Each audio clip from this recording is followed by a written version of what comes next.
Obilno nekajtedensko deževje je povzročilo, da je v Keniji popustil jez. V hudem razdejanju, ki ga je povzročil, pa je umrlo po zadnjih podatkih približno 30 ljudi, številka pa še narašča. Jez je bil v zasebni lasti, namenjen predvsem namakanju kmetijskih površin in oskrbovanju z vodo za okoliške kmetije. Voda je ponoči uničila vse, kar je bilo pred njo. Prizadetih je več naselij, uničeni sta tudi 2 šoli. Iskanje domačinov, ki so v času uničenja jeza večinoma spali, se še nadaljuje. Deževna doba se je začela marca, od takrat je zaradi poplav in plazov umrlo približno 160 ljudi, več kot 220 tisoč pa so jih evakuirali. Nekdanji avstralski nogometni igralec Joel Wilkinson, ki je sicer nigerijskega rodu, je navedel, da so rasistični napadi in spolno nadlegovanje uničili njegovo kariero.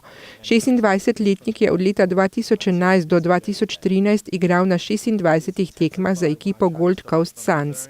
Nato pa se je ekipa zmanjšala in se prestavila v mladinsko nogometno ligo Victoria. Wilkinson je bil sprva mladinec v ekipi in naj bi leta 2011 doživel rasistične napade.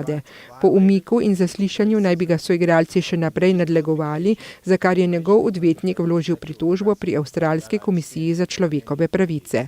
Rasizem se v avstralskem športu vse večkrat pojavlja, predvsem pri preganjanju športnikov, ki so sicer avtohtoni prebivalci.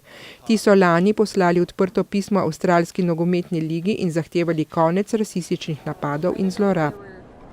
V muzeju v Manili so predstavili odkritje kosti nosoroga, ki nakazujejo človeško aktivnost pred približno 709 tisoč leti. Izsledki nedavne raziskave so namreč odkrili, da so na okostju sledovi rezov, ki naj bi jih naredil človek. Pri okostju so našli tudi kamnito orodje in več kot 400 kosti raznih živalskih vrst, od kuščarjev, želv in že izumrlega stegodona. Filipinski arheologi verjamejo, da je lovec, ki je ubil nosoroga, verjetno pripadnik vrste Homo erectus, ki je morda prišla iz Kitajske preko Tajvana ali iz Bornea preko Palavana, ali pa pripadnik vrste Homo floresiensis z bližnjega otoka Flores.